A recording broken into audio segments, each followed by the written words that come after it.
Selamat datang dan selamat berbakti di GWI Peterongan. Sebelum mulai kebaktian, ada beberapa hal yang perlu diperhatikan bersama. Hari ini kebaktian dilayani oleh Pendeta Stefanus Tri Yuwono dari GKI Veteran Tasikmalaya. Ada berita duka, Tuhan telah berkenan memanggil pulang saudara kita, Ibu Gita Setiani, pada hari Sabtu 10 Desember 2016. Jenazah akan dimakamkan di Gedung Mundu pada hari Senin 12 Desember 2016 dengan didahului upacara pada pukul 8:30 pagi di Rumah Duka Tionghoa Iwan, Ruang M. Kiranya jemaat maklum.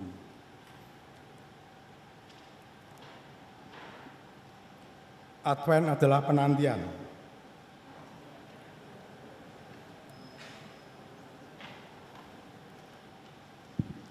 Advent adalah penantian.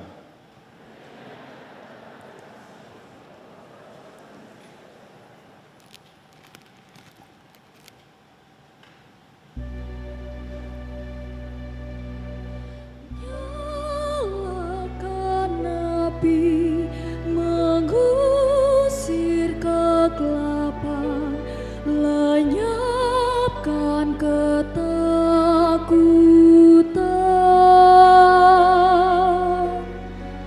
Nyalakan api, mengusir kegelapan, lenyapkan ketakutan.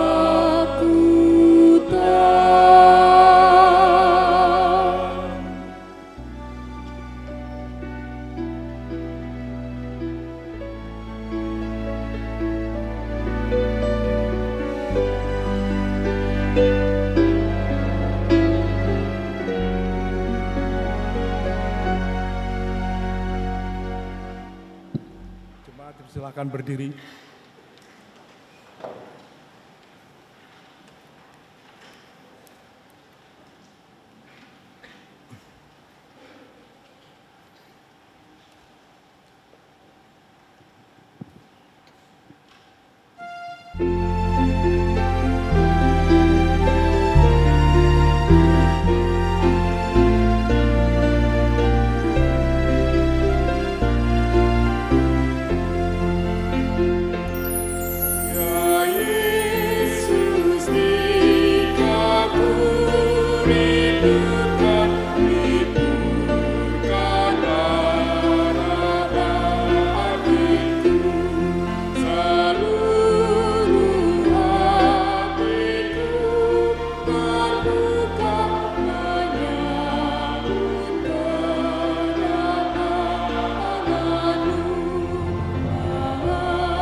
diberkati Tuhan.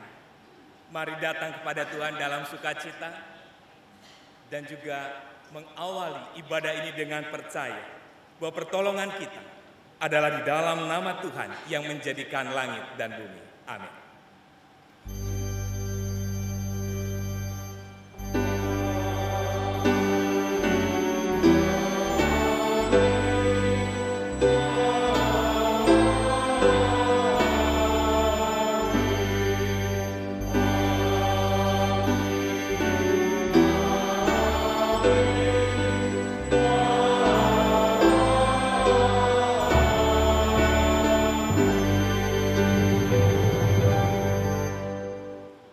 Tuhan besertamu.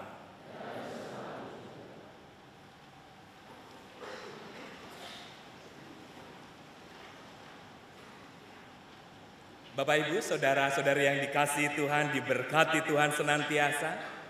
Tema yang hendak kita hayati bersama-sama pada Minggu Advent ketiga ini adalah Engkau yang akan datang. Dan kita semua dipanggil untuk menghadirkan kehidupan yang terus ada dalam mawas diri, kehidupan yang akan terus bertanya apa yang terbaik, yang akan senantiasa terwujud dan terpancar melalui kehidupan kita. Dan mari kita mendasarkan ibadah ini dengan firman Tuhan yang diambil dari Injil Matius 9 ayatnya yang ke-13. Jadi pergilah dan pelajarilah arti firman ini. Yang ku kehendaki ialah belas kasihan dan bukan persembahan. Karena aku datang bukan untuk memanggil orang benar, melainkan orang berdosa. Bapak, Ibu, dan Saudara yang dikasihi Tuhan, kita sungguh menyadari tak ada yang dapat kita sembunyikan dari hadapannya. Secerdik apapun kita coba mengelabui, di hadapan Tuhan kita semua telanjang. Dan mari dengan segala kerendahan hati kita bawa seluruh penyesalan ini di dalam doa pengakuan dosa. Kita berdoa.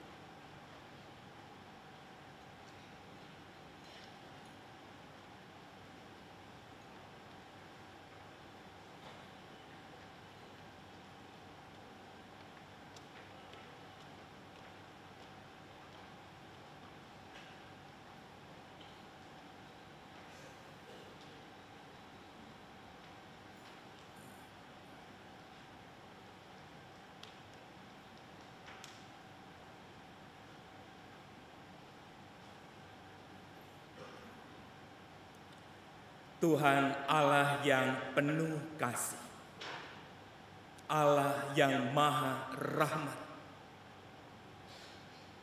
kami memanggil Engkau Tuhan. Tuhan yang agung dan kami adalah hamba. Di dalam pengakuan sebagai seorang hamba, kami dipanggil untuk menyatakan kehidupan yang merendahkan diri di hadapan Tuhan, karena menemukan bahwa kami bukanlah siapa-siapa jikalau bukan Tuhan yang mengangkat kami dan menaruh kemuliaan bagi kami untuk menghadirkan kehidupan yang terhormat. Namun panggilan untuk merendahkan hidup tidak segera kami wujudkan. Roh seorang hamba tak nampak, karena kami lebih menikmati untuk digerakkan roh seorang majikan.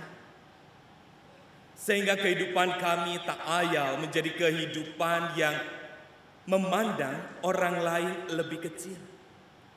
Memandang orang lain hanya sebagai objek semata yang melaluinya kami mendapatkan keuntungan. Ketika Engkau memanggil kami untuk menghadirkan kehidupan yang penuh kasih, ya kami memang membangun kasih, tetapi kasih pada diri kami sendiri,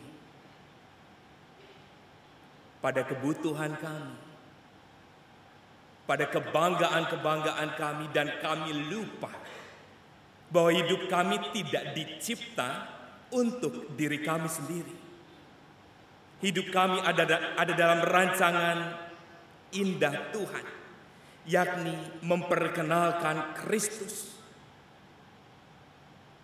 kasih-Nya, kebaikan, kemurahan, karena melaluinya lah hidup kami menemukan maknanya. Kami semua dipanggil untuk menghadirkan kehidupan yang membangun kerajaan Allah, di mana Allah memerintah. Yang kami lakukan, kami membangun kerajaan kami sendiri, dan kami pada akhirnya jatuh dalam berbagai godaan untuk membanggakan segala pencapaian-pencapaian kami. Dan kami menjadi lupa bahwa semua yang kami alami, semua yang kami peroleh, semuanya semata-mata karena anugerah Tuhan, pemberian Tuhan. Ketika tanggung jawab sebagai suami, istri, orang tua, sebagai anak, yang seharusnya menjadi kesempatan kami untuk menunjukkan bakti kepada Tuhan, kami enggan melakukannya. Kami lebih senang bersandar pada apa yang kami pikir benar, bukan apa yang benar yang kami boleh dapatkan dari kehendak Tuhan. Ya Tuhan, kami datang dalam rasa malu, juga rasa sesal. Kami belajar untuk terus ada dalam mawas diri, menyadari bahwa tak mungkin kami akan terus menghidupi kehidupan yang berkubang dalam dosa, karena semuanya berarti kami tidak lagi menaruh hormat kepada Tuhan. Ampun Tuhan, ampun atas segala dosa kami. Rasa dosa dan bersalah itu kiranya boleh menjadi pembelajaran bagi kami. Tentunya bukan untuk kami bawa di hari-hari ke depan. Karena apa yang hendak kami imani, apa yang hendak kami aminkan juga adalah bahwa hari ini, saat ini Engkau mendengar seruan pertobatan kami, dan Engkau mengampuni kami. Engkau membuang dosa kami sejauh timur dari barat. Engkau melemparkan dosa kami sedalam-dalamnya lautan. Dan kami mau menghidupi kehidupan dengan langkah yang lebih ringan, karena sukacita penebusan itu sudah kami terima, dan kami mensyukurinya ya Tuhan. Sebagai umat yang sudah diampuni oleh Tuhan, kami juga mau menyatakan kami mengampuni setiap orang yang bersalah kepada kami. Terimalah tekad ini Tuhan. Komitmen untuk menghadirkan kehidupan dengan rahmat yang baru. Dan doa ini kami panjatkan hanya di dalam nama Tuhan kami Yesus Kristus. Amin.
sebagai umat yang sudah ditebus oleh Tuhan.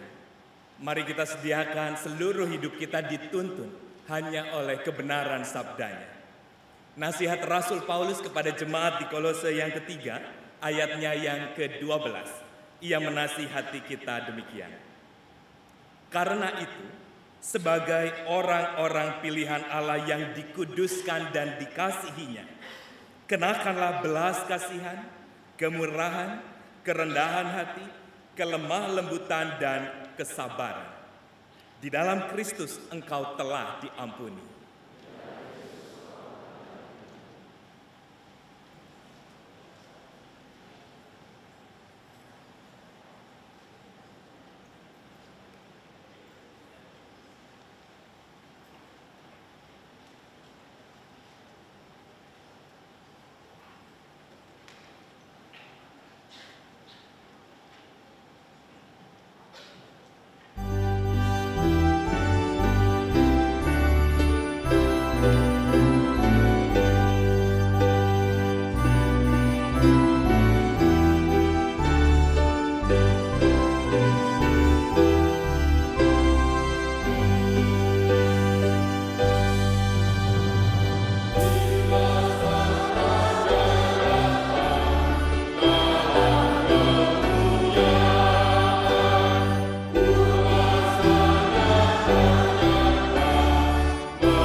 Bapak, Ibu, Saudara-saudari yang dikasihi Tuhan, mari kita berdoa. Tuhan Allah yang penuh kasih, kami sungguh mengucapkan syukur ketika kehidupan kami senantiasa ditopang oleh penyertaan Tuhan, kemurahan, juga kebaikan Tuhan. Bahkan lebih dari itu, kehidupan kami yang akan datang dalam kehidupan yang kekal sudah ada dalam jaminan keselamatan yang dianugerahkan oleh Tuhan. Dan semuanya itu lebih dari cukup untuk menghadirkan kehidupan yang bersyukur senantiasa. Kehidupan yang menghadirkan sukacita karena kami menyadari hidup kami menjadi indah karena dipenuhi oleh damai sejahtera, kegembiraan, sukacita, karena kami punya Allah di dalam Kristus yang terus mengasihi kami. Di dalam kehidupan yang baru ini, kami menyediakan hidup kami, diri kami untuk Engkau bentuk melalui sabda yang agung dan kudus. Ya Tuhan, berfirmanlah kepada setiap kami, karena kami semua siap untuk mendengarkan. Kami berdoa hanya di dalam nama Tuhan kami Yesus Kristus. Amin.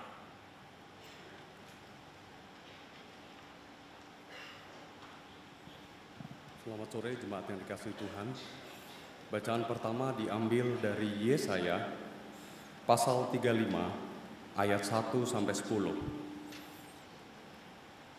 Yesaya pasal 35 ayat 1 sampai 10.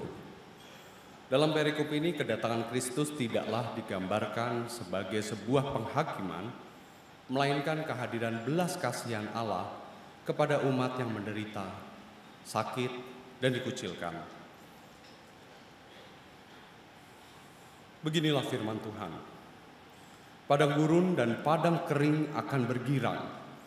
Padang belantara akan bersorak-sorak dan berbunga.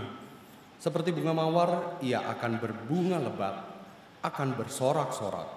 Ya, bersorak-sorak dan bersorak-sorai. Kemuliaan Libanon akan diberikan kepadanya, semarak Karmel dan Saron. Mereka akan melihat kemuliaan Tuhan, semarak Allah kita. Kuatkanlah tangan yang lemah lesu dan teguhkanlah lutut yang goyah. Katakanlah kepada orang-orang yang tawar hati, kuatkanlah hati, janganlah takut. Lihatlah, Allahmu akan datang dengan pembalasan dan dengan ganjaran Allah. Ia sendiri datang menyelamatkan kamu. Pada waktu itu mata orang-orang buta akan dicelikan dan telinga orang-orang tuli akan dibuka.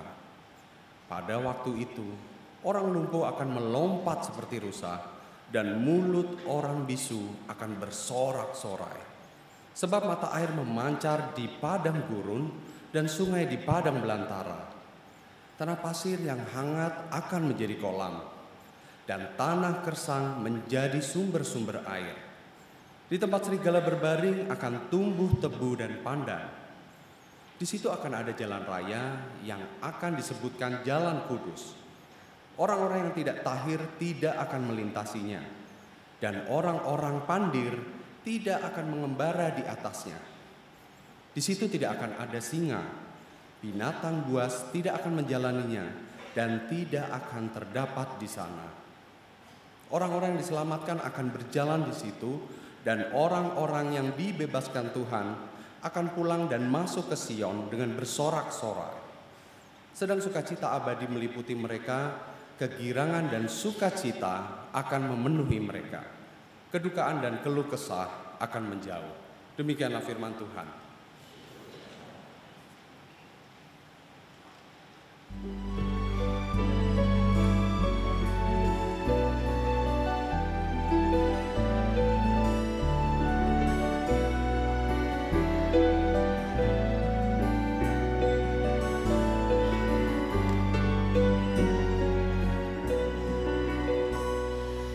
Puji Tuhan, haleluya.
Bacaan kedua diambil dari Yakobus pasal 5 ayat 7 sampai 10.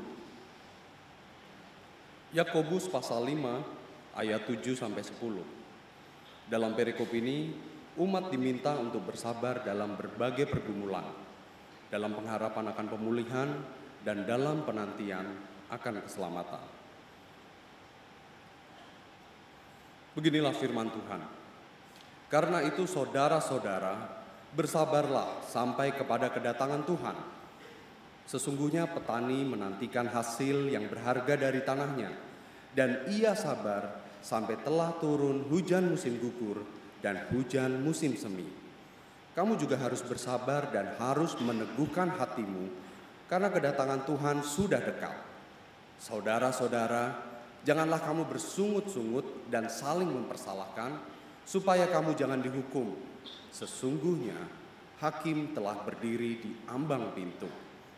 Saudara-saudara, turutilah teladan penderitaan dan kesabaran para nabi yang telah berbicara demi nama Tuhan. Demikianlah firman Tuhan.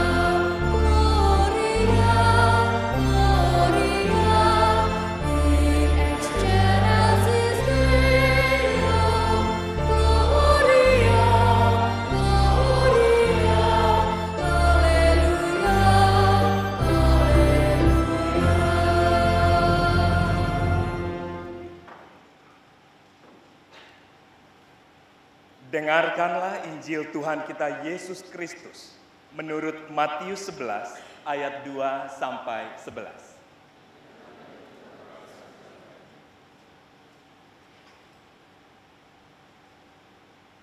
Di dalam penjara, Yohanes mendengar tentang pekerjaan Kristus, lalu menyuruh murid-muridnya bertanya kepadanya, "Engkaukah yang akan datang itu atau haruskah kami menantikan orang lain?"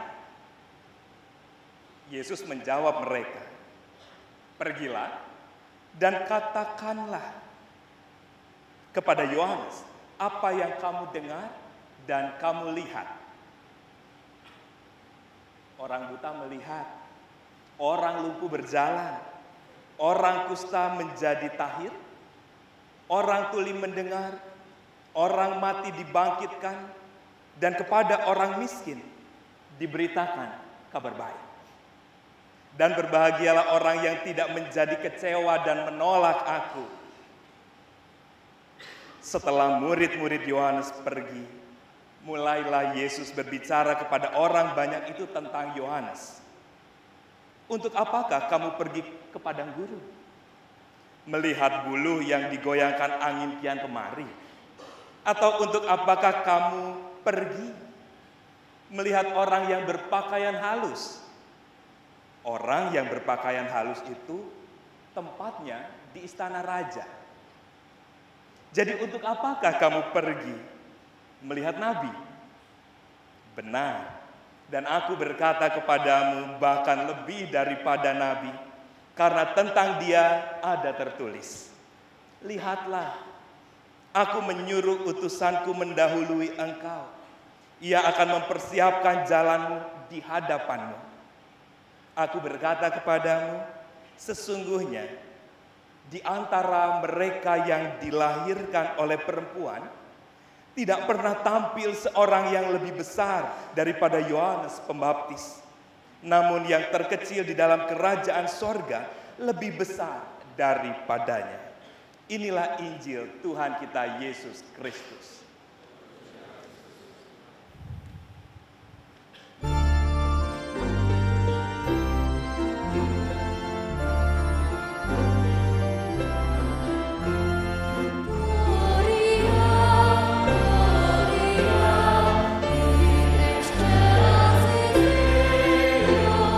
Gloria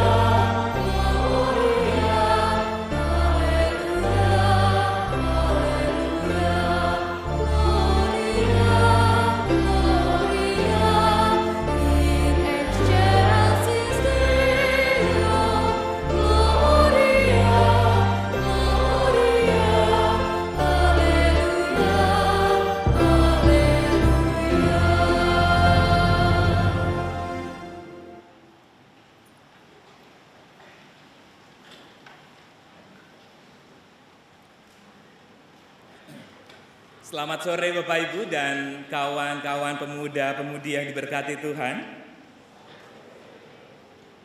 Bapak Ibu paduan suara, ternyata yang sore lebih parah lagi.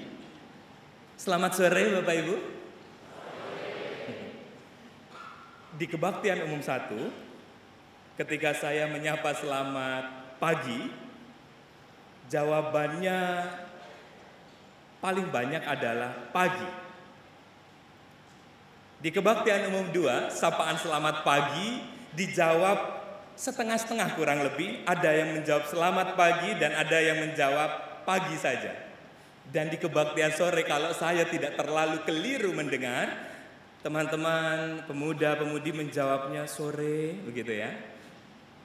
Padahal saudara, dalam sapaan selamat sore, doa saya untuk teman-teman semua adalah teman-teman ada dalam keadaan selamat di sore ini. Dan teman-teman jawabnya sore saja, berarti tidak terlalu berharap dan berdoa saya dalam keadaan selamat sore ini. Selamat sore. Terima kasih banyak, mohon maaf merepotkan. Bapak, Ibu, dan Saudara yang dikasihi Tuhan, saya mau menyatakan kesukacitaan. Karena ini kesempatan pertama saya boleh hadir di tengah-tengah Bapak, Ibu, dan Saudara semua, keluarga besar GKI Peterongan. Dan supaya adil, saya juga harus sampaikan sebuah titipan salam dari jemaat dan juga Majelis Jemaat GKI Veteran Tasikmalaya. Saya Stefanus, saya melayani di GKI Veteran Tasikmalaya. Dan untuk Bapak Ibu yang kalau ke arah barat melewati Tasikmalaya, mohon jangan sungkan untuk mampir. Dan saat ini Tasikmalaya sedang memusatkan dirinya untuk menjadi kota sekalipun kecil tetapi kota tujuan wisata kuliner. Ada mungkin agak serupa juga sih ya, masakan-masakan Sunda. Kemudian yang tetap menjadi yang paling terkenal adalah mie baksonya. Jadi kalau Bapak Ibu ke sana, datang saja ke GKI Veteran Tasikmalaya. Mulai dari Gapura, selamat datang kota Tasikmalaya. Kalau Bapak Ibu bingung harus kemana, berhenti saja di Gapura, tanyakan kepada siapapun yang ada di sana, di mana Pendeta Stefanus. Dan percayalah nggak ada yang tahu Bapak Ibu. Itu masih jauh sekali, masih beberapa kilometer karena lebih dekat ke Ciamis.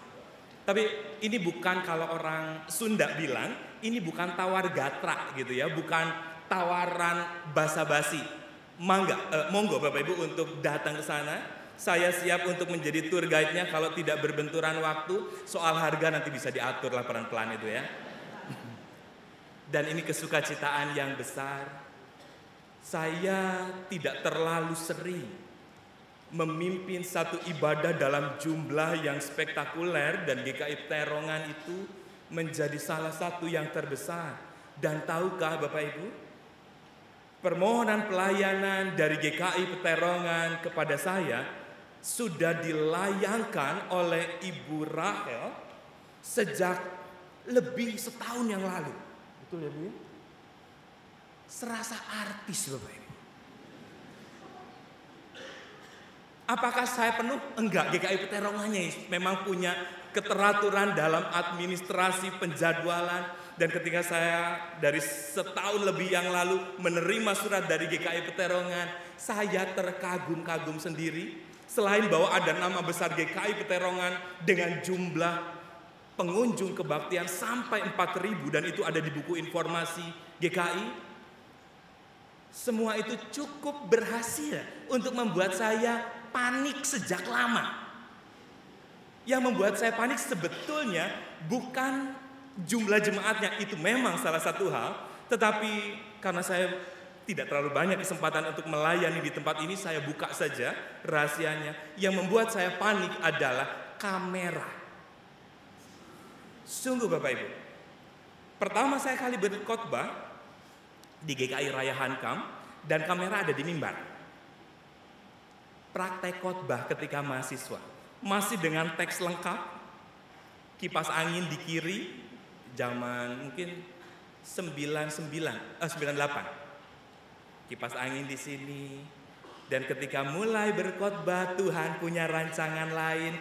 Kipas angin berhasil menerbangkan khotbah saya. Dan saya berkhotbah kurang dari 5 menit. Saya hanya hafal temanya saja. Saya menghafal. Tapi karena awal-awal khotbah dengan tingkat grogi yang sangat tinggi, semua serba lupa. Dan akhirnya dengan khotbah yang kurang dari 5 menit itu, awalnya saya merasa bersalah. Tapi lama-lama saya mulai berdamai dengan diri dan bertanya, sebetulnya saya yang harus merasa bersalah ataukah jemaat yang harus berterima kasih karena khotbahnya pendek? Ya bisa jadi, ya ini win-win solusi saudara ya. Dan hari ini sampai di umum 1, umum 2 tadi, saya masih bisa menahan grogi karena saya tidak melihat kamera. Tapi hari ini di sana ada kamera, Bapak Ibu. Dada-dada saja kalau begitu. Lambang menyerah saudara ya. Sudah tak kuat lagi. Dan satu yang membuat saya tetap penasaran, ketika ada dalam jemaat yang jumlahnya besar, adalah ketika bersalam-salaman di akhir kebaktian. Ini saya alami yang kedua kali, ketika di GKI Kayu Putih dan tadi di kebaktian umum 2. Saking banyaknya, kalau menurut Penatua Simon kurang lebih 1000-an. Dan yang nyalami itu paling sepertiganya. Salami, selamat hari Minggu, Tuhan memberkati. Sampai gigi saya kering, nggak selesai-selesai. Saya mulai berpikir agak negatif. Jangan-jangan begitu ya. Ada jemaat-jemaat yang saking penasarannya melihat dengan dekat berkali-kali kepada saya, keluar muter lagi lewat samping, salami, muter lagi lewat samping, salami. Sampai segitunya, dan saya merasa mungkin lebih dari 1/3 jumlah jemaat. Tetapi apapun yang terjadi tadi, saya sungguh menyenanginya. Ini peristiwa di GKI Peterongan yang banyak membawa pembelajaran. Bapak Ibu, saya senang ketika Bapak Ibu mengawali ibadah dan mendengarkan perenungan firman Tuhan dengan sukacita. Karena firman Tuhan adalah berita sukacita. Ketika kita terima dengan sukacita, maka panggilan untuk mewujudkan firman yang membawa sukacita mestinya tidak lagi berat. Di minggu Advent ketiga ini dinyalakan lilin berwarna merah muda. Yang artinya dalam penantian akan Kristus, yang sekalipun kadang membawa kita galau seperti Yohanes Pembaptis, apakah Yesus Sang Mesias itu yang aku dan kita nantikan, ataukah kami harus menantikan orang lain? Kadang muncul rasa-rasa ragu kan. Tuhan, aku mau ikut Engkau tapi persoalanku terlalu besar. Tuhan, aku mau mengikut Engkau tetapi sungguhkah aku sedang menantikan Sang Pembebas dalam hidupku. Rasa galau seringkali merontokkan iman kita, sehingga tidak setiap hari kita ada dalam sukacita karena tahu Kristus menyertai kita. Tetapi lilin ketiga berwarna merah muda mau memanggil kita. Dalam penantian yang harap-harap cemas itu, yang sedang kita nanti adalah sumber sukacita. Maka nantikanlah dengan sukacita. Mohon maaf untuk para Jones. Merah muda kadang menjadi warna yang menyakitkan ya. Untuk maaf yang baru berjuang gitu ya, untuk mendapatkan calon pasangan hidup. Enggak apa-apa, merah muda itu pengharapan. Tumbuhkan dulu cinta, belajarlah dulu untuk menghadirkan cinta, baru sang cinta itu akan datang. Bukankah segala sesuatu indah padahal mah susah. Padahal perlu perjuangan. Segala sesuatu indah pada waktunya. Ini hanya soal menyesuaikan sinyal.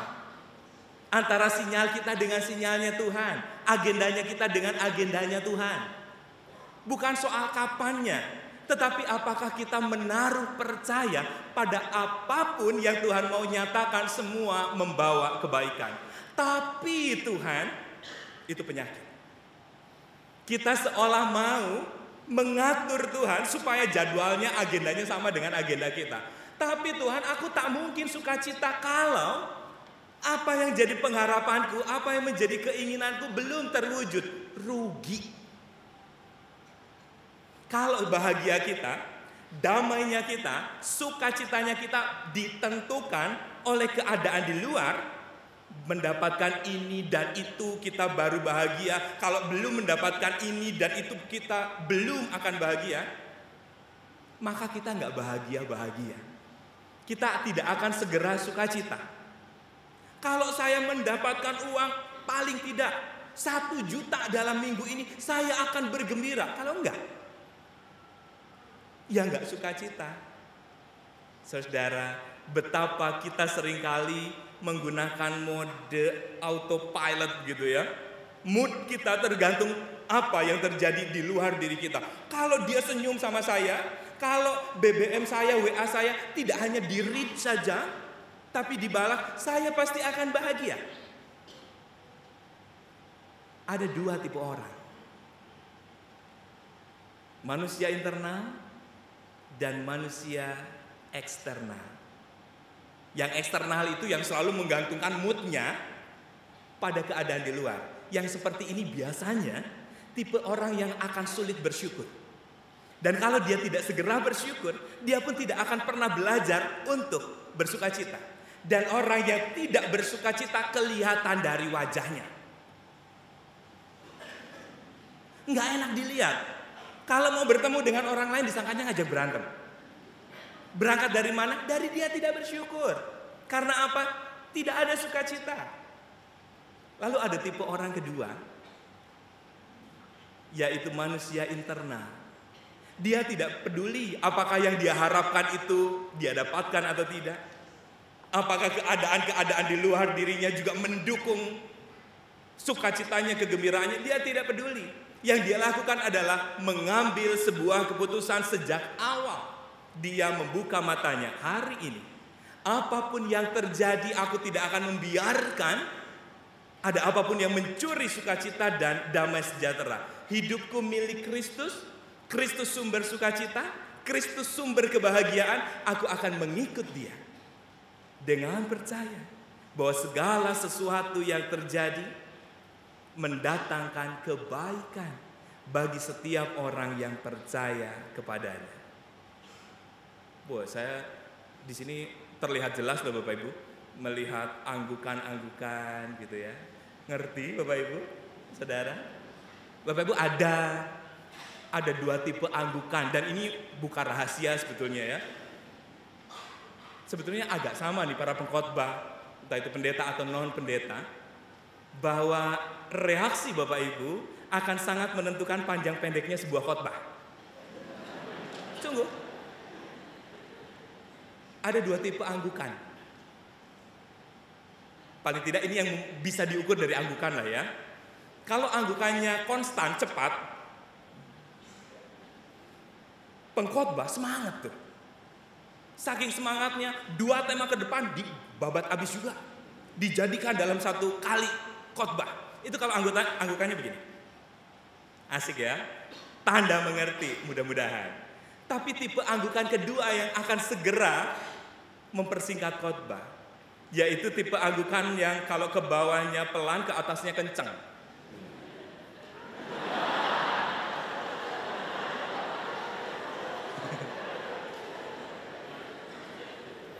Tapi jangan tricky ya, kemudian karena aduh khotbah ini saya pernah dengar nih, makanya semua akan kompak. Maka semua akan pengembalaan khusus, karena itu konspirasi. Tetapi mudah-mudahan kita tidak sedang bersandar dengan mengandalkan hanya akal budi kita. Firman Tuhan dan panggilannya diresapi dan kita mau memohon tuntunan Tuhan untuk mewujud nyatakannya. Karena seringkali kita beralasan susah untuk menghadirkan panggilan Tuhan. Itu kan hanya untuk orang-orang tertentu yang dikaruniai talenta tertentu, potensi tertentu. Tapi aku apa? Perasaan kecil, perasaan tak mampu melakukan apapun itu tanda dari orang sombong. Tapi aku takut karena temanku banyak sekali yang melakukan hal besar, aku tak mampu. Itu orang sombong. Jadi orang sombong itu bukan hanya dia yang mengedepankan keunggulannya atau kebisaannya, tetapi mereka juga yang coba menyombongkan ketidakbisaannya, menyombongkan kekurangannya. Kenapa disebut sombong? Karena dia hanya melihat pada apa yang dia miliki dan tidak dia miliki. Dia tidak segera melihat pada apa yang Tuhan mampu lakukan, apa yang Tuhan bisa kerjakan melalui diri kita. Tapi yang mau saya katakan adalah jangan pernah seorang pun menganggap kita tak mampu melakukan apapun. Kalau Tuhan berkarya melalui diri kita, tindakan kecil pun bisa membawa dampak sukacita yang besar. Apalagi saat ini sebagian besarnya adalah kaula muda. Generasi-generasi muda yang gairahnya mestinya tidak kalah oleh generasi-generasi sebelumnya. Rhoma Irama. Apa lagunya? Darah muda, darahnya para remaja. Malu kan ya? Ketika gairahnya tak ada lagi. Tak ada seorang pun yang tak mampu melakukan karya besar Tuhan. Bukan tindakannya yang besar. Kalau menurut Ibu Teresa, bukan perkara besar, tapi melakukan perkara kecil dengan cinta yang besar. Sedalam apa cinta kita berikan kepada Tuhan. Rasa percaya itu kita berikan kepada Tuhan. Iman bahwa yang terpenting adalah restunya Tuhan. Sehingga bahkan melalui, kalau saya tadi pakai contoh, tepukan ringan di bahu seseorang sambil mengatakan, apa kabar? Sudah lama gak ketemu, kangen rasanya. Tapi jangan mengatakan itu pada pacar orang lain. Diartikan sangat beda nanti. Atau ketika kita bertegur sapa dengan orang yang selama ini bahkan gak pernah kita kenal, dan kita katakan, sudah lama ya gak ketemu, makin tua aja. Sakit deh ya saudara kalau yang seperti itu. Yang terpenting adalah perkenan Tuhan. Bapak, Ibu, dan Saudara pernah dengar cerita Musa sakit perut selain paduan suara? Musa sakit perut? Teman-teman ngangguk dong atau menggeleng. Kalaupun pernah mendengar, geleng aja ya supaya saya tetap menceritakan gitu ya. Belum pernah ya? Ini bagian dari keberhasilan berkhotbah katanya. Jadi kalau belum pernah dengar, ini agak menyenangkan. Dan cerita Musa sakit perut ini tidak ada di Alkitab. Jadi kalaupun Bapak Ibu mencari, percayalah gak ada. Ini ditulis dalam bukunya Cak Nun, MH Ainun Najib, Kiai Hoki, Kiai Bejo, Kiai Untung itu. Ceritanya Musa ada dalam peperangan, dia memimpin peperangan, namun di tengah serunya peperangan itu kemudian Musa sakit perut, dan sebagai pemimpin yang soleh, dia segera meminta sama Tuhan, Tuhan sembuhkanlah sakit perutku ini. Lalu kata Tuhan, Musa, apakah engkau lihat pohon yang di atas bukit itu? Pergilah ke sana. Lalu Musa segera berlari ke atas bukit itu, mendekati pohon yang ditunjuk oleh Tuhan. Belum sampai di sana, baru dekat. Sakit perut Musa sembuh. Balik lagi deh Musa. Perang lagi. Dan di tengah peperangan sakit perut lagi. Lalu sekarang Musa tidak segera minta sama Tuhan. Dia langsung lari aja ke atas bukit itu. Kemudian semakin dekat dan dia mengambil berhelai-helai daun, memakannya, tidak sembuh. Dia mengambil buahnya, dia makan, tidak kunjung sembuh juga. Lalu Musa protes sama Tuhan. Tuhan, katamu, ini sering jadi tawar-menawar kita kan, relasi transaksional dengan Tuhan. Tuhan, katamu, pohon ini dapat menyembuhkan sakit perutku. Tapi mana Tuhan, sakit perut ini masih ada. Kata Tuhan, Musa, kata siapa? Pohon itu, entah buahnya, entah daunnya yang dapat menyembuhkanmu. Bukan. Tetapi restuku, perkenananku yang menyembuhkanmu. Apapun yang kita lakukan, apapun tindakannya entah besar atau kecil, yang kita perlukan adalah perkenan Tuhan. Siapa di sini yang tidak bisa tersenyum? Tapi melalui senyum yang kita mintakan restunya Tuhan supaya bisa menjadi penghiburan bagi orang lain, pasti ada dampaknya. Dan juga tips yang saya harus sampaikan terkait dengan salam damai tadi. Saya senang saudara, rasanya para pengkhotbah yang ada di mimbar pasti senang masa ketika sudah salam damai. Karena sebelum salam damai, wajah Bapak Ibu dan saudara semua masih wajah yang flat gitu ya, wajah datar, mungkin kehujanan, agak moodnya terganggu, diselip motor dan lain sebagainya, atau masih muka-muka kasur begitu ya, tidur siang, masih flat sekali. Setelah salam damai, wajah Bapak Ibu jauh lebih sumringah. Mudah-mudahan benar ya, mana senyumnya? Bapak Ibu, ketika Bapak Ibu dan teman-teman menyatakan salam damai, kan biasa dipegang dulu ya, digenggam dulu tangannya. Nah, ketika sudah menggenggam tangan saudara kita, tapi dia belum melihat wajah kita, belum menatap mata kita, jangan dilepasin salamannya. Kalau dia sudah menatap mata kita, tapi dia belum tersenyum, jangan lepasin juga. Senyumlah. Dan ketika sudah menatap wajah, sudah tersenyum, baru katakan salam damai. Karena damai itu harus terlihat. Damai itu harus dirasakan. Tak mungkin kita katakan salam damai yang artinya kita memberi damai, menghadirkan dan memancarkan damai dengan cara yang gak damai. Bagaimana mungkin kita katakan salam damai tapi wajah kita menaruh luka dalam hati orang lain. Lewat senyum kita bisa menjadi berkat. Dan senyum itu Bapak Ibu bukan hanya sekedar menarik otot dari sini ke arah pelipis yang namanya orbicularis coli. Mau nanti dikoreksi kalau saya salah setelah kebaktian. Bukan hanya sekedar menarik otot, tetapi senyuman adalah soal bagaimana kita memancarkan tatapan hati lewat mata. Jadi kalau hanya sekedar otot mungkin begini Bapak Ibu ya.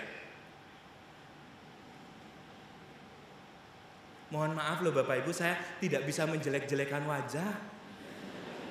Mungkin salah satu karunia dari Tuhan adalah pesona kegantengan, tapi tak apalah. Setiap orang mungkin tidak memiliki itu ya. Fitnah saya tahu. Banyak yang tersenyum ngenyek, tak apa. Tetapi ini adalah soal apa yang terpancar dari hati.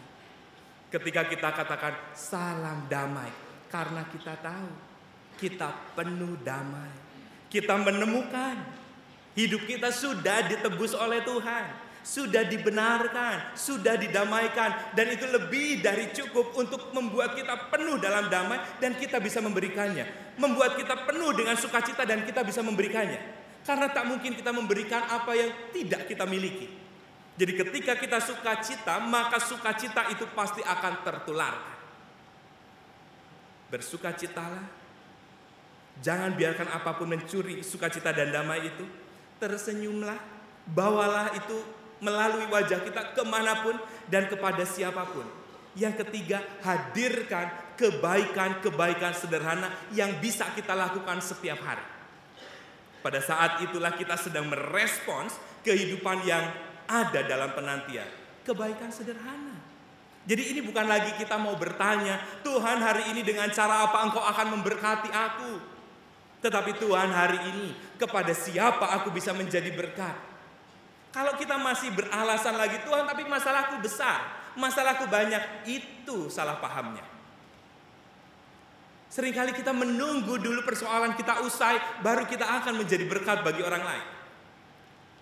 Segala sesuatu yang engkau lakukan bagi saudaraku yang paling hina, engkau sudah melakukannya untuk aku. Di sekitar kita, Kristus menanti untuk kita sambut. Dan Kristus itu sang sumber sukacita. Ketika kita punya persoalan, cari sahabat, teman yang mengalami persoalan demi persoalan, hadirkan penghiburan, hadirkan penguatan, dan lihatlah kekuatan itu, damai itu, siapa yang akan menuainya? Kita sendiri. Tapi aku galau gampang, pergilah keluar, bangkitlah dari kasur dan tempat duduk kita, cari kawan sahabat yang galau, berikan kepadanya juga sebuah penguatan, dan lihatlah siapa yang damainya akan lebih sempurna, diri kita. Segala sesuatu yang engkau kehendaki supaya orang lain perbuat kepadamu, perbuatlah demikian juga kepada mereka. Dan setiap hari adalah masa, adalah kesempatan untuk menghadirkan kebaikan itu. Dan ini adalah kesempatan bagi kita untuk merasakan kegembiraan. Bapak Ibu, dulu saya adalah sosok pemuda yang pendiam dan pemalu. Kalau tidur, ya nggak pendiam-pendiam amat lah ya. Tapi saya tidak terlalu suka ngobrol berpanjang-panjang dan lain-lain dulu. Apalagi kalau ada di sebuah lift berduaan dengan orang yang nggak dikenal, maka saya akan pilih diem aja. Oh, nggak kenal. Tapi kemudian saya agak takut ketika mengalami bahwa di sebuah lift rumah sakit, belakang saya ada seorang ibu. Kami diem-dieman sampai ibu itu keluar di lantainya. Bukan karena diem-diemannya, dia keluar. Saya menjadi takut. Bukan takut yang goib-goib Bapak Ibu ya. Ketika berduaan, ibu itu di belakang, saya noleh tiba-tiba udah gak ada gitu ya. Itu hanya ada di dunia lain. Tetapi yang waktu itu saya takuti adalah Tuhan memberikan saya kemampuan untuk berbicara. Kemampuan bahkan untuk memancarkan, memberikan pembicaraan yang baik, yang menguatkan. Tapi tidak saya lakukan. Gimana kalau Tuhan langsung nyambut kemampuan berbicara itu? Mulai dari situlah saya mulai menikmati menyapa orang dalam lift, khususnya dalam keadaan berduaan kalau memang situasinya kikuk begitu ya. Niatan ini puji Tuhan didengar oleh Tuhan. Pengalaman pertama adalah dengan seorang ibu yang hamil. Dan ini pembuka yang mudah kan? Saya tinggal tanya, "Bu, maaf, sudah berapa bulan?" Maksudnya kehamilannya. Dan ibu itu menjawab, 6 bulan, Cep. Cep itu mas gitu ya. 6 bulan. Dan saya hanya mengatakan, semoga ibu dan juga bayinya sehat selalu. Dan ibu ini keluar dari lift dalam keadaan yang lebih sumringah wajahnya dibanding ketika dia masuk. Karena dia keluar duluan, saya mulai membayangkan yang sangat baik sekali dan agak yakin. Dia keluar dan pintu lift tertutup. Dia mulai menggosok-gosok perutnya sambil mengatakan, "Nak, kalau udah gede, mudah-mudahan kamu kayak pemuda tadi." Lalu dia pulang ke rumahnya, bertemu dengan suaminya, dan dia menceritakan pengalaman itu kan. "Bapak, tadi mama ketemu dengan pemuda ganteng banget." Ya bagian itu sensor ya. Tapi artinya kita selalu punya kesempatan untuk melakukan kebaikan-kebaikan. Kalau itu diperkenan oleh Tuhan, kita tidak tahu sudah seberapa besar kita menjadi berkat. Pengalaman kedua di lift juga bertingkat nih. Kalau kita niatan untuk baik, ada saja gogodanya. Tantangannya pasti meningkat. Dan ini bukan lagi dengan ibu hamil. Oh, untuk ibu hamil saya mau kasih catatan sangat penting. kalau teman-teman nanti juga mengalami yang sama, mohon dibedakan dengan jelas antara ibu hamil dan orang gemuk. Ini fatal kalau keliru. Rasanya bisa lah ya membedakan ini ya. Yang kedua ini dengan seorang pemudi cantik. Ketika saya bilang cantik, saya harus minta maaf dulu, istri saya ada di belakang sana. Istri saya juga cantik. Karena kalau yang ganteng saya nggak doyan, saudara. Yang cantik. Pengalaman kedua dengan seorang pemudi cantik dan saya nggak hamil. Mungkin juga belum nikah dia. Bingung. Tapi dia wangi. Sungguh wangi. Ya saya bertanya, teteh maaf, mbak gitu ya. Teteh maaf, kalau boleh tahu, teteh pakai parfum apa? Saya rasa tidak terlalu menyerang lah ya dengan ini ya. Dan ini bukan soal pesan. Ini soal bagaimana cara menyampaikan pesan. Gimana kalau saya tanyakan begini, teteh wangi banget teh.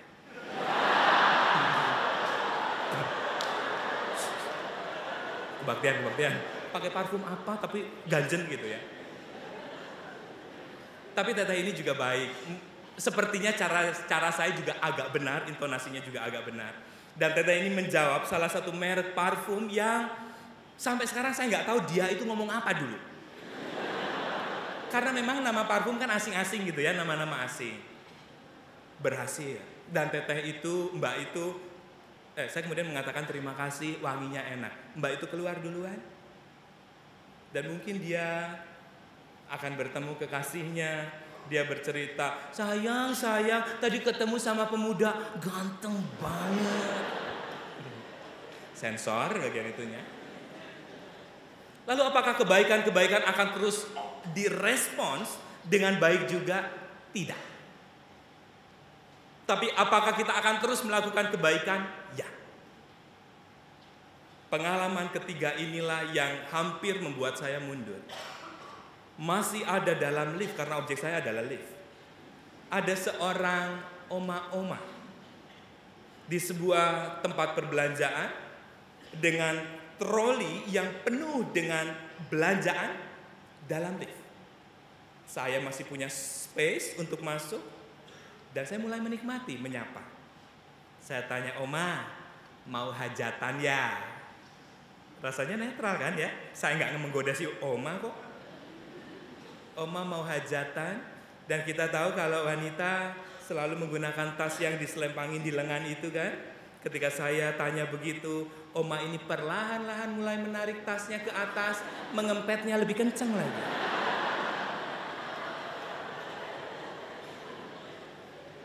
Saya mengampuni oma itu, dan saya mengampuni wajah saya yang mungkin saat itu lebih terlihat copet daripada sebagai orang yang ramah. Ini yang akan kita hadapi. Ketika kita melakukan kebaikan, ada kenikmatan di dalamnya. Selama kita tahu kita tidak menggantungkan rasa tentram, rasa puas itu pada responsnya. Mau kebaikan kita tidak berbuntut pada kebaikan, tak apa, tetaplah berbuat baik. Ketika kita menjadi jujur, orang menggoda kita untuk menjadi nggak jujur, nggak apa, teruslah menjadi jujur. Selama kita, ini kuncinya, mulai dari awal kita bangun di pagi hari, berbahagialah dulu. Dan minta supaya kebahagiaan itu terpancarkan senantiasa. Karena semakin kita memancarkannya, semakin kita yang akan melimpah dengan rasa syukur. Tidak ada kehidupan yang lebih indah selain kehidupan yang bersukacita. Dan semua berbanding lurus dengan syukurnya kita. Dan setiap hari menjadi hari yang berbeda. Ada rahmat yang baru, ada passion yang baru, geliat yang baru. Dan kita akan meyakini setiap hari memang berbeda. 11 Desember 2016 hanya terjadi hari ini. Besok sudah 12. Tahun depan 11 Desembernya 2017. Hari kemarin sudah dirobek sama Tuhan. Nikmati hari ini. Saya senang dengan sebuah quotes, saudara. Dikatakan gini. Press play on your post life. Press play gitu ya. Tekan tombol play dalam hidup kita yang post gitu, yang terhenti sementara. Kalau selama ini kok kering hidup kita? Mulai tanyakan, berapa lama kita sudah meninggalkan kehidupan yang bersukacita? Sudah seberapa lama kita gantungkan hidup kita hanya pada keadaan di luar diri kita? Sudah seberapa lama terakhir kali kita melakukan kebaikan? Seberapa lama dan kapan terakhir kali kita sungguh meluap dalam kegembiraan rahmat yang baru? Saudara, kalau bukunya Joel Osteen ada judulnya bagus, Make every day Friday, atau Every Day is Friday. Makanya suka ada Thanks God it's Friday karena menyongsong weekend dan ada rasa senang. Kenapa kita tidak lakukan yang sama? Setiap hari itu sebetulnya kita diberi kesempatan oleh Tuhan untuk bermain-main di taman bermain yang Tuhan berikan. Kalau saya ditanya, apakah menjadi pendeta itu berat? Enggak sama sekali. Dan mudah-mudahan ini juga panggilannya buat teman-teman yang tertarik, tergerak untuk masuk sekolah teologi. Itu sekolah yang menyenangkan. Satu, nggak ada hitung-hitungan. Yang kedua, menghayati panggilan-panggilan dengan sangat beragam. Dan apa yang saya lakukan tidak ada yang menjadi beban. Berkhotbah senang. Melakukan perjalanan dari Tasikmalaya ke Semarang menyenangkan. Ini kesempatan-kesempatan wisata kuliner dan juga masuk atau menempati tempat-tempat yang baru pertama kali dikunjungi. Dan kehidupan bergereja, melawat, itu kayak piknik. Semuanya menyenangkan, bukan karena apa peristiwanya, tapi soal apa yang ada di balik kepala kita tentang hidup. Seberapa besar kita menaruh cinta pada Tuhan, semakin besar, semakin sukacita kehidupan kita. Saudara yang dikasihi Tuhan, saya ingin menutup perenungan ini dengan satu cerita yang mudah-mudahan tidak akan lagi membuat kecil hatinya Bapak Ibu dan teman-teman semua semakin kuat, tetapi semakin semangat untuk menghadirkan tindakan-tindakan yang selama ini kita remehkan. 1 atau 2 tahun yang lalu, pokoknya ini peristiwanya di menjelang Idul Fitri, di bulan puasa. Saya dan istri saya pergi ke sebuah tempat perbelanjaan. Ya, tadi ceritanya belanja terus, tidak sesering itu Bapak Ibu. Dan karena di kasir itu sangat penuh sekali yang antri, mungkin pihak dari toko mulai mempekerjakan tenaga-tenaga kontrak yang masih pakai baju putih hitam gitu ya, tenaga honor. Dan kami setelah mengantri akhirnya berhasil juga sampai di kasir itu, barang-barang kami di-input dan kemudian kaget. Karena ada satu barang yang tidak kami beli tapi di-input di sana, barangnya nggak ada. Barang itu adalah 1 ikat daun singkong. Nggak apa-apa sih sebetulnya ya, hanya 1 ikat daun singkong. Yang jadi apa-apa adalah 1 ikat daun singkong harganya 900.000. Itu bukan 1 ikat, 1 kol itu. Mungkin sehat di perut Bapak Ibu ya, nggak sehat di dompet. Tapi ya ini sebuah kesalahan yang diakui dan kami bisa ngurus refund itu di customer service. Setelah sampai di customer service, di sana juga ngantri. Akhirnya sampailah pada kesempatan untuk melakukan refund. Dan seorang ibu yang melayani di customer service ini hanya seorang diri. Dan kemudian setelah saya selesai ngurus refund itu selesai juga, saya tanya dong, Bu, namanya siapa? Ibu itu kaget. Bukan kemudian terpesona ya, kaget. Dan dia katakan, saya minta maaf kalau ada yang salah yang saya lakukan, saya mohon maaf. Mungkin loh ini. Yang ada dalam pikirannya adalah dia melakukan kesalahan dan saya nanya namanya untuk dilaporkan ke atasannya. Padahal nggak ada wajah-wajah itu. Saya hanya nanya saja namanya. Lalu saya katakan, oh tidak. Saya hanya ingin berterima kasih. Dan kalau diperkenankan, saya akan menuliskan ucapan terima kasih ini di salah satu kolom surat kabar. Dan setelah itu ibu itu mengatakan namanya Ibu Ida dan wajahnya mungkin lebih lega karena ketakutannya tidak terjadi. Dan setelah itu ketika dia pulang, dia akan ketemu dengan suaminya dan akan mengatakan, Papa, tadi ada pemuda.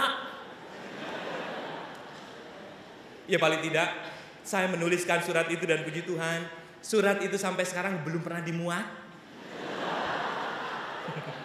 Tapi nggak apa-apa, niatan itu kan tetap saja harus dilakukan. Sebuah kebaikan bukan karena kita menanti responsnya, tetapi karena kita begitu menikmati, menemukan kenikmatan, menjadi orang yang memperkenalkan Kristus dalam kebaikan. Ya paling tidak buat Ibu Ida dan keluarganya, dia akan mulai langganan koran. Dan sampai saat ini mungkin tetap menunggu mana ini ucapan terima kasihnya. Saudara, sambut setiap kesempatan untuk memancarkan sukacita kepada setiap orang yang Tuhan hadirkan. Sehingga penantian kita akan menjadi penantian yang punya makna. Penantian yang menyalakan kembali roh Allah yang kudus dalam kehidupan kita. Kiranya Allah dengan segala berkatnya akan terus menuntun dan memberkati Bapak, Ibu, dan Saudara semua. Amin. Kita bersaat teduh sejenak.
Umat yang dikasihi Tuhan, marilah dengan bangkit berdiri, kita bersama dengan gereja di segala abad dan tempat, mengakui iman kita sesuai dengan pengakuan iman rasuli. Demikian, aku percaya kepada Allah, Bapa yang Maha Kuasa, Khalik langit dan bumi, dan kepada Yesus Kristus, anaknya yang tunggal Tuhan kita, yang dikandung dari Roh Kudus, lahir dari anak darah Maria, yang berita sengsara, di bawah pemerintahan Pontius Pilatus, disalibkan, mati dan dikuburkan, turun ke dalam kerajaan maut.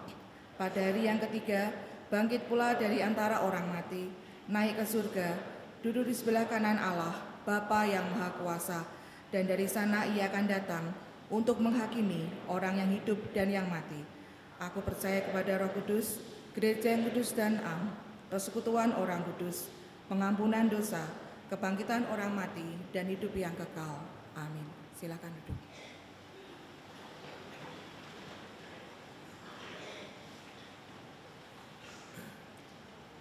Mari kita berdoa. Tuhan Allah yang penuh kasih, kami adalah anak-anak yang Engkau berkati. Engkau menyebut kami istimewa dan juga berharga.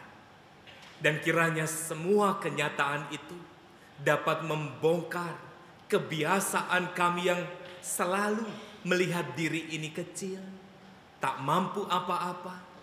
Tidak Tuhan, semua itu menjadi masa lalu. Kami ingin menghadirkan kehidupan kami seperti Tuhan memandang kami. Dan kiranya karya-karya kasih Allah boleh terwujud melalui kehidupan kami. Dan pada saat ini Tuhan, kami datang dalam rasa percaya bahwa kami punya Allah yang besar, kami punya Allah yang mendengar, kami punya Allah yang rancangannya senantiasa membawa damai sejahtera. Dan dengan inilah kami menaikkan syafaat kami. Kami mau berdoa Tuhan bagi gereja yang Engkau kuduskan di GKI Peterongan ini. Dengan semua dinamikanya, dengan semua kehangatannya, dengan semua potensi-potensi yang ada, tetapi juga dengan segala kelemahannya. Tuhan berkati perjalanan gereja yang kudus ini, sehingga melaluinya kehidupan yang menaruh berkat, kehidupan yang menularkan sukacita dan damai sejahtera akan nyata senantiasa. Dan gerejamu akan dipenuhi oleh berbagai kemuliaan Tuhan. Dan kami senantiasa menghadirkan kehidupan yang menaruh hormat pada Tuhan senantiasa. Tuhan, di dalam kemurahan-Mu kami mohon. Kami mau berdoa bagi sahabat, bagi saudara-saudara kami yang saat ini sedang menikmati tanggung jawab dalam studi. Tuhan, ini adalah kesempatan yang datang dari Tuhan. Kiranya segala impian yang boleh dicapai melalui proses studi, semuanya boleh terwujud seturut dengan kehendak Tuhan. Tuhan, dalam kemurahan-Mu kami mohon. Kami berdoa bagi sanak saudara sahabat kami yang merindukan hadirnya calon pasangan hidup. Kiranya dalam perjuangan untuk menemukan pasangan hidup, tidak tawar hati, tetapi selalu percaya bahwa Tuhan punya waktu, Tuhan punya cara, Tuhan punya kehendak. Dan kiranya kami terus mengambil keputusan untuk berjalan bersama dengan Tuhan apapun yang terjadi. Ya Tuhan, dalam kemurahan-Mu kami mohon. Kami berdoa bagi bangsa kami Tuhan. Kami tidak ingin juga menjadi tawar hati, kecil hati. Kami masih menaruh iman bahwa bangsa kami sedang berjalan untuk lulus ujian. Menjadi bangsa yang semakin matang dari hari ke hari. Berkati, jaga para pemimpin kami, para aparat, dan semua unsur yang mendukung terciptanya kehidupan bernegara yang penuh damai. Yang melalui kehidupan mereka dan kami bangsa ini berdaulat di atas kasih Tuhan. Ya Tuhan, inilah segenap doa, pengharapan, juga rasa syukur kami yang semuanya kami panjatkan kepada Tuhan hanya di dalam satu nama yang kudus, Tuhan kami Yesus Kristus, yang mengajarkan kami semua berdoa.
Sekarang tiba saatnya kita akan mengumpulkan persembahan kita yang saya berlandaskan dari 2 Korintus 9 ayat 8. Dan Allah sanggup melimpahkan segala kasih karunia kepada kamu, supaya kamu senantiasa berkecukupan di dalam segala sesuatu, dan malah berkelebihan di dalam pelbagai kebajikan.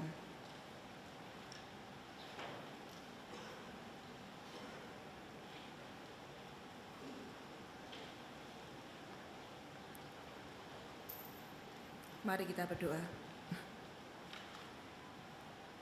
Ya Tuhan Allah, Engkaulah sumber dari segala yang baik dalam hidup kami. Kini kami ingin mempersembahkan kepadamu sebagian dari pemberian-Mu juga atas kami. Terimalah persembahan ini ya Tuhan, sebagai tanda syukur dan terima kasih kami kepadamu, dan sebagai pengakuan bahwa hanya Engkaulah yang memiliki seantero hidup kami. Berkatilah persembahan yang kami kumpulkan ini ya Tuhan, dan pakailah untuk perluasan kerajaan-Mu di bumi ini. Kami berdoa dalam nama Tuhan Yesus Kristus. Amin.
Di dalam penantian ini, kiranya seluruh hal yang kita lakukan menjadi wujud dari mahakarya Tuhan, dan hidup kita menjadi kehidupan yang terus berupaya untuk membanggakan Tuhan.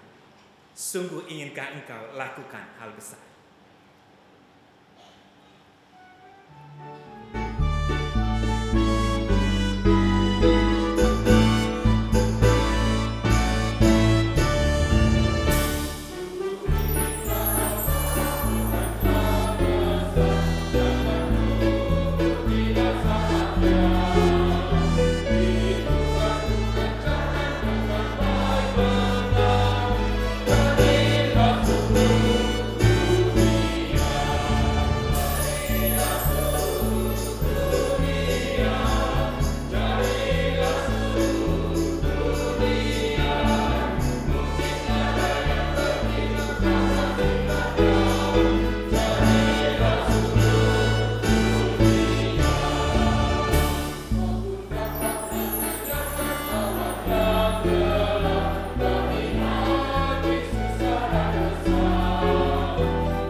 Bapak, Ibu, Saudara-saudari yang dikasihi Tuhan, arahkanlah hatimu kepada Tuhan.